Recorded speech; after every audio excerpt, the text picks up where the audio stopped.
For the first time in 15 years, I'm not on the platform asking for a vote for Mr. Mahinda Rajapaksa. I was the designated speaker in 2003 at the D.A. Rajapaksa Memorial Lecture at New Town Hall. President Kumaratunga was also there. And from 2003 to 2018, up to and including the controversial appointment of Mahinda Rajapaksa as Prime Minister, I supported him. And this is the first election since the 2005 presidential election, in which I came back from the United States with my wife and supported him at that election. It's the first election in which he is running that I have not supported him. Now, that's a serious choice I had to make because the odds are very much, let's face it, in favor of the regime. So, if I wanted a bandwagon, there's plenty I had done. If you remember Nugegore, February 2015, shortly after the defeat of 2015, I was the one who read out his statement. No, I didn't write it, but I was chosen to read it out because of the work I had done in the recovery, the political recovery, which was very fast, the turnaround. But today, that camp is saying exactly the opposite of what it did. Because the whole slogan of the Mahinda comeback was that under the 19th Amendment, he would be a strong PM. And the president would be a managerial president, Mr. Gotabaya Rajapaksa, whom I also supported. But that has been turned upside down now, with no reason given.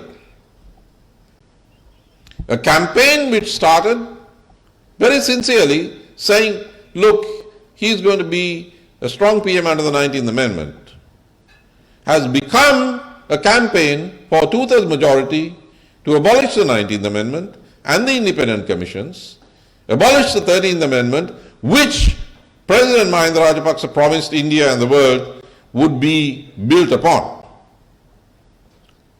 So it's been turned upside down with not a single reason given, and nobody even asked the question.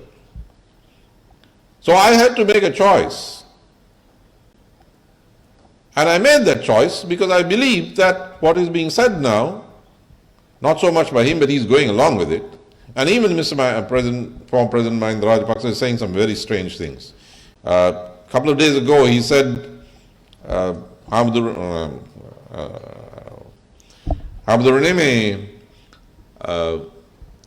වෙඩි උණ්ඩෙන් දිනා ගන්න බැරි වෙච්ච වෙනම රාජ්‍ය ඡන්දෙන් දිනන්න සමහර උත්සාහ දරනවා ඒකට අපි ඉඩ දෙන්නේ නැහැ. I translate, those who tried to secure a separate state through the bullet are now trying to achieve that through the ballot, and we are not going to allow it. Now, there's no evidence at all that anything of the sort is happening. So it's chauvinist, it's just anti-Tamil politicians. And the Islamophobia, of course, is quite open. So, as I said, this is the first time after 15 years. Now, the choice was a very serious one that I had to make, but it wasn't difficult. It wasn't difficult because some of you might remember I worked very closely and very publicly with President Premadasa throughout the two civil wars, North and South, the removal of foreign forces, the impeachment, and right up to his assassination.